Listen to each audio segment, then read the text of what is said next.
Bus ಜನ non veg ಐಟಮ್ಗೆ ಮಾತ್ರ ಗಲಾಟೆ ಮಾಡ್ತಾರೆ ಅನ್ಕೊಂಡಿದ್ದೆ, ಆದ್ರೆ ವೆಜ್ ಐಟಮ್ಗೂ ಗಲಾಟೆ ಮಾಡ್ತಾರೆ ಅಂತ ಇಲ್ಲಿ ಬಂದ್ಮೇಲೆ ಗೊತ್ತಾಗಿದ್ದು. ಅದಕ್ಕೆ ಈ ವಿಡಿಯೋನ ವೆಜ್ ಲವರ್ಸ್ಗೆ ಡೆಡಿಕೇಟ್ ಮಾಡ್ತಾ ಇದ್ದೀನಿ. ಈ ಹೋಟೆಲ್ ಹೆಸರು ಹೇಳೋಷ್ಟು ದೊಡ್ಡನಲ್ಲ, ಇಲ್ಲಿ ತಿಂದವರು ಈ ಜಾಗದ ಹೆಸರು ಮರಿಯಲ್ಲ.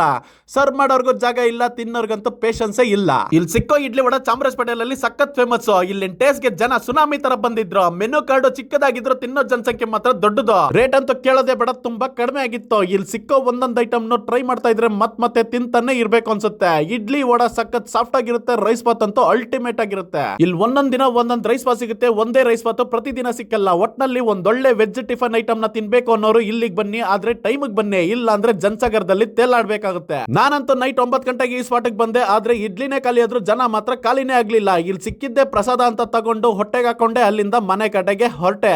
ನೀವೇನಾದ್ರೂ ಟ್ರೈ ಮಾಡ್ಬೇಕು ಅಂದ್ರೆ 4 ಗಂಟೆಗೆ ಹೋಗಿ ಜಾಗ ಇಡ್ಕೊಂಡ್ಬಿಡಿ, ಯಾಕಂದ್ರೆ ಇಲ್ಲಿ ಸಿಕ್ಕೋದೆ ಸಂಜೆ 4 ಗಂಟೆಗೆ. ಅಪ್ಪಿ ತಪ್ಪಿ ಬೆಳಗ್ಗೆ ಹೋಗ್ಬೇಡಿ, ಟೆಂಪಲ್ ಕ್ಲೋಸ್ ಆಗಿರುತ್ತೆ.